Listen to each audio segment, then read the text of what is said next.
So let's just go ahead and change the narrative right now.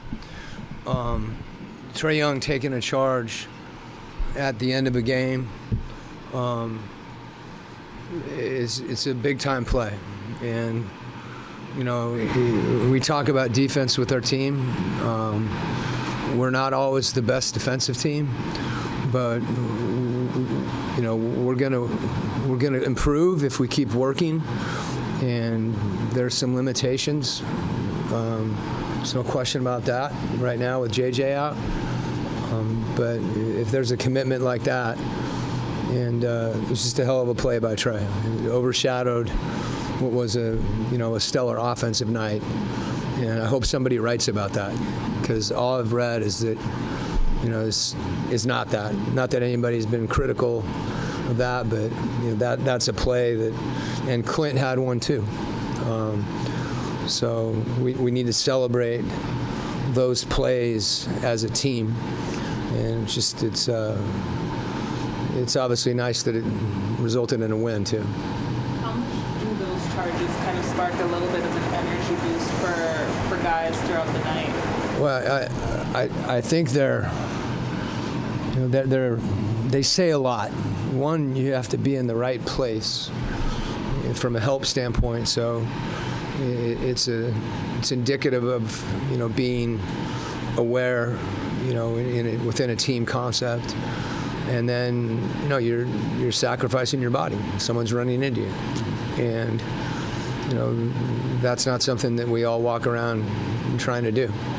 I thought we had, one of these days Hunt's going to get a break. He was in position in a number of times too, and for whatever reason he seems to be. You watch the tape and it's hard to differentiate.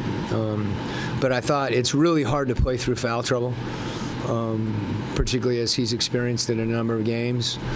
And when he came back in the game to continue to attack offensively and continue to work, and I thought Garrison and Wes, you can't discount. Garrison had a game where he played a minute 30, and it was an important minute 30. It sounds, sometimes you say that and people kind of can roll their eyes, but a minute 30 became, however many 10 tonight. And we need anybody who comes in the game to compete. And I thought those two guys, you could feel them for that 24 minutes or 20 minutes whenever they were out there. Those are really big minutes, and it was good to see. Wes has been doing that. Garrison's been working, and for him to be ready in an opportunity like this, particularly with Hunt getting in foul trouble. And I thought Bogey had one of his best defensive games. It's again just, as I said, we got to work at it, and it's not always going to be pretty.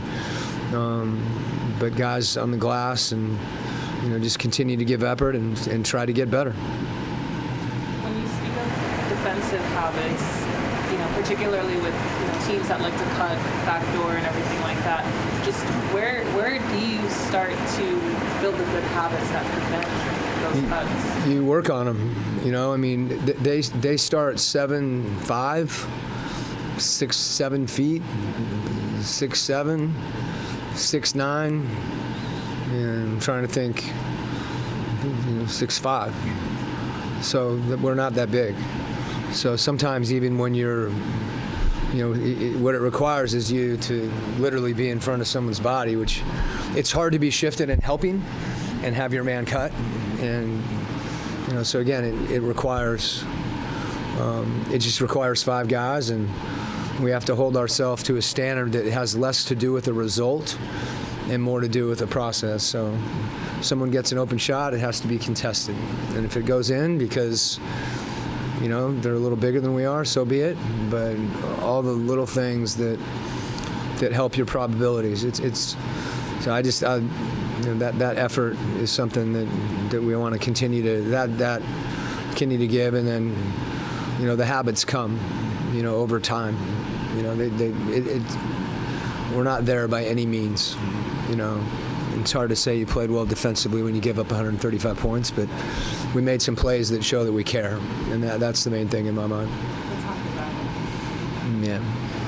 Coach, how do you navigate keeping the team encouraged through those tough calls? I mean, it was several players who had foul trouble. What's the mindset and mentality like on the coach? I think, you can have some frustration, and then you have to move on to the next play.